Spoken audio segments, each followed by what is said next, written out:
ಈ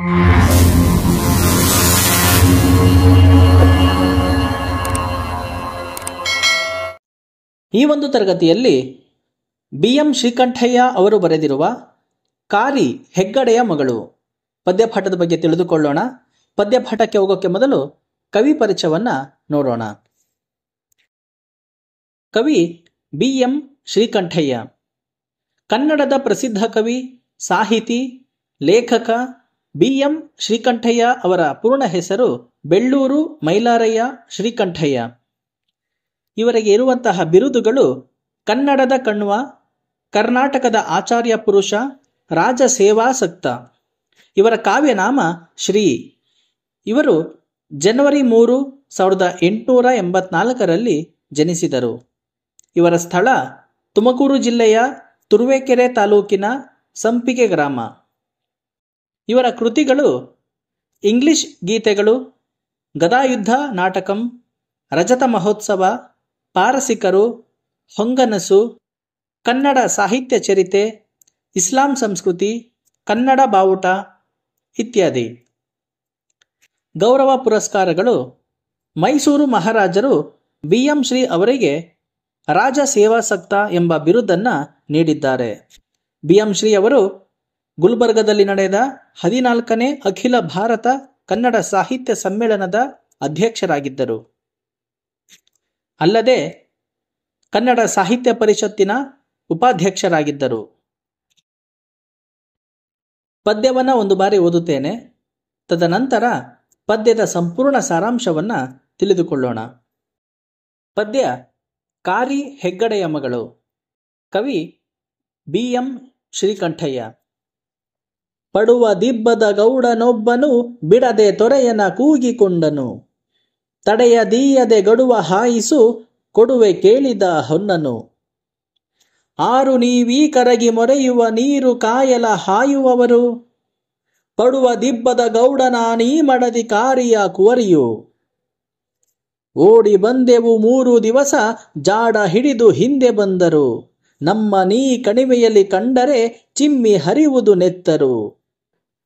ಹತ್ತಿ ಕುದುರೆಯ ತರುಬಿ ಬರುವರು ಮುತ್ತಿಕೊಂಡರೆ ನನ್ನ ಕೊಲ್ಲುವರು.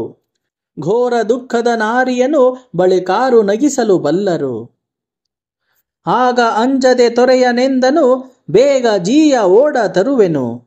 ಸುಡಲಿ ಹೊನ್ನು ಬೆಡಗಿ ನಿನ್ನೀ ಮಡದಿಗೋಸುಗ ಬರುವೆನು. ಆದುದಾಗಲಿ ಮುದ್ದಿನ ರಗಿಣಿಗಾದ ಗಂಡವ ಕಾದು ಕೊಡುವೆನು. ಕಡಲು ನೊರೆಗಡೆದೆದ್ದು ಕುದಿಯಲಿ ಗಡುವ ಹಾಯಿಸಿ ಬಿಡುವೆನು. ತೂರು ಗಾಳಿಗೆ ಕಡಲು ಕುದಿಯಿತು, ನೀರ ದೆವ್ವಗಳರಚಿಕೊಂಡವು. ಹೆಪ್ಪು ಮೋಡದ ಹುಪ್ಪು ಗಂಟಿಗೆ ಕಪ್ಪಗಾದವು ಮುಖಗಳು. ಕೆರಳಿ ಕೆರಳಿ ಗಾಳಿ ಚಚ್ಚಿತು, ಇರುಳ ಕತ್ತಲೆ ಕವಿದು ಮುಚ್ಚಿತು. ಕಣಿವೆ ಇಳಿವರ ಕುದುರೆ ಕತ್ತಿಯ ಖಣಿ ಖಣಿ ಧ್ವನಿ ಕೇಳಿತು. ಏಳು ಬೇಗೇಳಣ್ಣ ಎಂದಳು, ಹೂಳಿ ಕೊಳಲಿ ನನ್ನ ಕಡಲು. ಮುಳಿದ ಮುಗಿಲ ತಡೆಯ ಬಲ್ಲೆ, ಮುಳಿದ ತಂದೆಯ ತಡೆಯನು. ಇತ್ತ ಕರೆಮೊರೆ ಹಿಂದ ಕಾಯಿತು, ಅತ್ತ ತೆರೆಮೊರೆ ಸುತ್ತಿಕೊಂಡಿತು. ಆಳ ಕೈಯಲ್ಲಿ ತಾಳಬಹುದೇ, ಏಳು ಬೀಳಿನ ಕಡಲದು.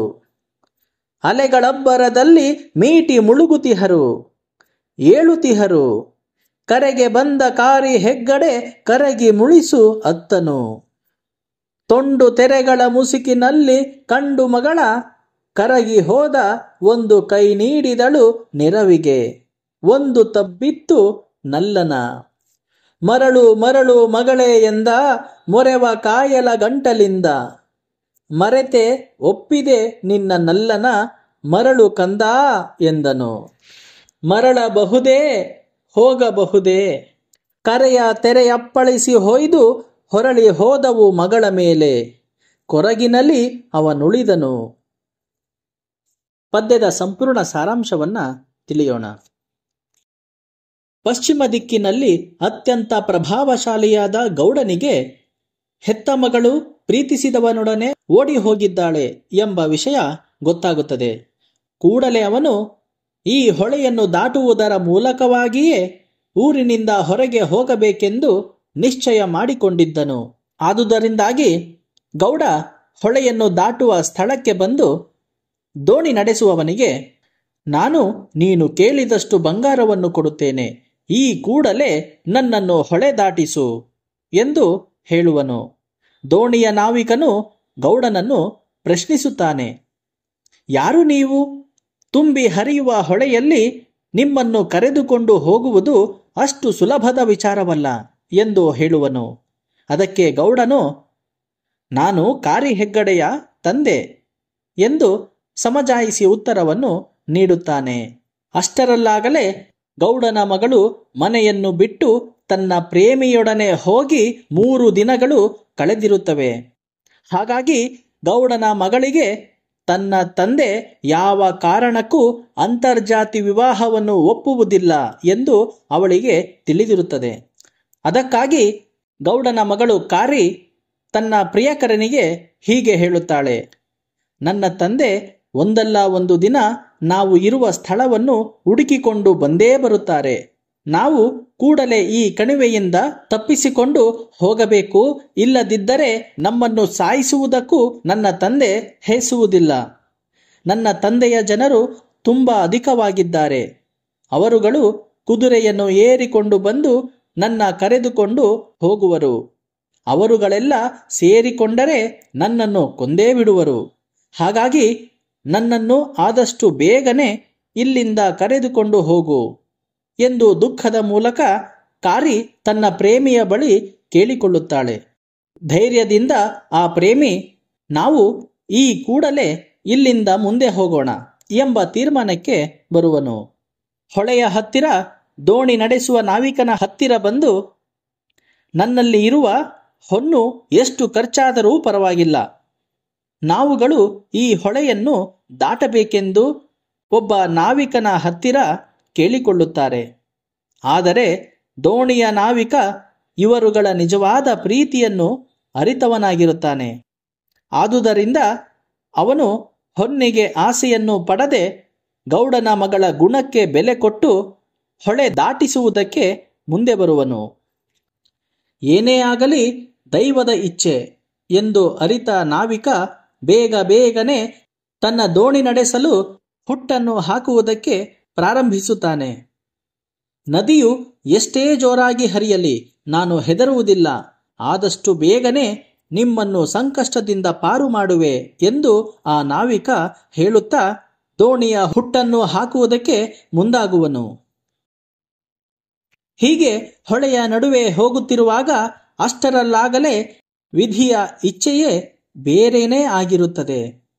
ಪ್ರಕೃತಿಯಲ್ಲಿ ಅಲ್ಲೋಲ ಕಲ್ಲೋಲವಾಗಿ ಅತ್ಯಂತ ವೇಗವಾಗಿ ಗಾಳಿ ಬೀಸುವುದಕ್ಕೆ ಪ್ರಾರಂಭವಾಗಿರುತ್ತದೆ. ಇದ್ದಕ್ಕಿದ್ದ ಹಾಗೆ ನೀರಿನ ಒಳಗಡೆ ಇರುವ ದೆವ್ವಗಳು ಕಿರಿಚುವುದಕ್ಕೆ ಆರಂಭಿಸುತ್ತವೆ. ಈ ಮಾತುಗಳು ಅಶುಭದ ಸಂಕೇತವನ್ನು ಸೂಚಿಸುತ್ತಿವೆ. ಮೋಡವೂ ಕೂಡ ಹೆಪ್ಪುಗಟ್ಟಿದ ವಾತಾವರಣದ ರೀತಿಯಿಂದ ಕೂಡಿದೆ. ಇಂತಹ ಸನ್ನಿವೇಶವನ್ನು ನೋಡಿದ ಪ್ರೇಮಿಗಳ ಮುಖ ಸಹಜವಾಗಿ ಬಾಡಿ ಹೋಗುತ್ತದೆ. ಜೀವನದಲ್ಲಿ ಸೋಲುತ್ತೇವೆಂಬ ಆತಂಕ ಅವರಲ್ಲಿ ಹುಟ್ಟುತ್ತದೆ. ಪ್ರಕೃತಿಯ ರೌದ್ರ ನರ್ತನ ತಾಂಡವವಾಡುತ್ತದೆ. ಇದ್ದಕ್ಕಿದ್ದ ಹಾಗೆ ಗಾಳಿಯ ಬೀಸುವಿಕೆ ಜೋರಾಗುತ್ತದೆ. ಹಗಲಿನ ಹೊತ್ತೆ ರಾತ್ರಿಯ ಹಾಗೆ ಕಾಣಿಸುತ್ತಿದೆ. ದೋಣಿಯ ಒಳಗೆ ಇರುವ ಕಾರಿ ತನ್ನ ತಂದೆ ಸೈನ್ಯದೊಡನೆ ಬರುತ್ತಿದ್ದಾರೆಂದು ಕುದುರೆ ಅರಚುವ ಸದ್ದು ಕೇಳಿದಂತೆ ಆಕೆಗೆ ಭಾಸವಾಗುವುದು. ಇದ್ದಕ್ಕಿದ್ದ ಹಾಗೆ ಆ ಪ್ರೇಮಿಗಳು ಚಲಿಸುತ್ತಿರುವ ದೋಣಿ ಗಾಳಿಯ ರಭಸದಿಂದ ಮುಳುಗಿ ಹೋಗುತ್ತದೆ. ಆಕಸ್ಮಿಕವಾಗಿ ನಡೆದ ಈ ಘಟನೆಯಿಂದ ಪ್ರೇಮಿಗಳು ಕಂಗಾಲಾಗಿ ಹೋಗುವರು. ಆ ಸಮಯದಲ್ಲಿ ಕಾರಿ ದೋಣಿಯ ನಾವಿಕನಿಗೆ, ಅಣ್ಣ ಬೇಗ ಏಳಣ್ಣ ಎಂದು ಧೈರ್ಯವನ್ನು ತುಂಬುವಳು. ಈ ಹೊಳೆ ಬೇಕಾದರೆ ನನ್ನನ್ನು ಬಲಿ ತೆಗೆದುಕೊಳ್ಳಲಿ, ಅದಕ್ಕೆ ನಾನು ಹೆದರುವುದಿಲ್ಲ ಎಂದುಕೊಳ್ಳುವಳು ಕಾರಿ. ಸಿಟ್ಟಾದ ಮೋಡವನ್ನು ನಾನು ಸಂತೈಸಬಲ್ಲೆ, ಆದರೆ ಸಿಟ್ಟುಗೊಂಡಿರುವ ನನ್ನ ತಂದೆಯನ್ನು ನಾನು ಸಂತೈಸಲಾರೆನು ಎನ್ನುವಳು. ಇದ್ದಕ್ಕಿದ್ದ ಹಾಗೆ ಆ ಹೊಳೆಯಲ್ಲಿ ಅಲೆಗಳ ಒಡೆತ ಅತ್ಯಂತ ವೇಗವಾಗಿ ಇದ್ದುದರಿಂದ ಪ್ರೇಮಿಗಳು ಇಬ್ಬರೂ ದೋಣಿಯನ್ನು ಹತ್ತುವುದಕ್ಕೆ ಆಗುವುದಿಲ್ಲ. ಆ ಸಮಯದಲ್ಲಿ ಕಾರಿ ನೀರಿನ ಒಳಗೆ ಇದ್ದು ತನ್ನ ಪ್ರಿಯಕರನನ್ನು ದೋಣಿ ಒಳಗೆ ಕೂರಿಸುವಳು. ಆ ಹೊಳೆಯ ಕಡಲಿನ ಅಲೆಗಳ ಹೊಡೆತಗಳಿಗೆ ಗೌಡನ ಮಗಳು ಕಾರಿ ಸಿಲುಕುವಳು. ಒಂದು ಸಾರಿ ಮುಳುಗುತ್ತಾ ಇದ್ದಾಳೆ, ಮತ್ತೊಂದು ಸಾರಿ ತೇಲುತ್ತಾ ಇದ್ದಾಳೆ. ಆಕೆಯ ಸಂಕಷ್ಟವಂತೂ ಹೇಳತಿರದಾಗಿದೆ. ಅಷ್ಟರಲ್ಲಿಯೇ ಹೊಳೆಯ ಹತ್ತಿರಕ್ಕೆ ಬಂದ ಗೌಡನ ಆವೇಶ ಕರಗಿ ಹೋಗಿರುತ್ತದೆ. ಮಗಳ ಮೇಲಿನ ಮಮತೆ ತುಂಬಿಕೊಂಡಿರುತ್ತದೆ. ಈ ವಿಷಯವನ್ನ ಮಗಳಿಗೆ ತಿಳಿಸಬೇಕೆಂದುಕೊಂಡಿರುತ್ತಾನೆ. ವಿಧಿಯ ಆಟದ ಮುಂದೆ ಯಾರೂ ಏನು ಮಾಡಲಿಕ್ಕೆ ಆಗುವುದಿಲ್ಲ. ಗೌಡನ ಕಣ್ಣಿನ ಮುಂದೆನೇ ಮಗಳು ಸಾಯುತ್ತಿರುವುದನ್ನು ನೋಡಿ ಅತ್ಯಂತ ಶೋಕಭರಿತನಾಗುತ್ತಾನೆ. ಹೊಳೆಯ ಅಲೆಗಳ ಹೊಡೆತಗಳಿಗೆ ಸಿಲುಕಿದ ಕಾರಿ ಅಲೆಗಳ ನಡುವೆನೇ ಕರಗಿ ಹೋಗುತ್ತಾ ಇದ್ದಾಳೆ. ಈ ತರಹದ ರುದ್ರಾವಕವಾದ ಸನ್ನಿವೇಶವನ್ನು ನೋಡಿದ ಗೌಡನ ಸಂಕಷ್ಟವಂತೂ ಹೇಳತಿರದು. ಕಣ್ಣೆದುರೇ ಹೆತ್ತ ಮಗಳು ಸಾಯುತ್ತಿರುವುದನ್ನು ನೋಡಿದ ಗೌಡನ ಕರುಳು ಕಿವುಚಿದಂತಾಗುತ್ತದೆ.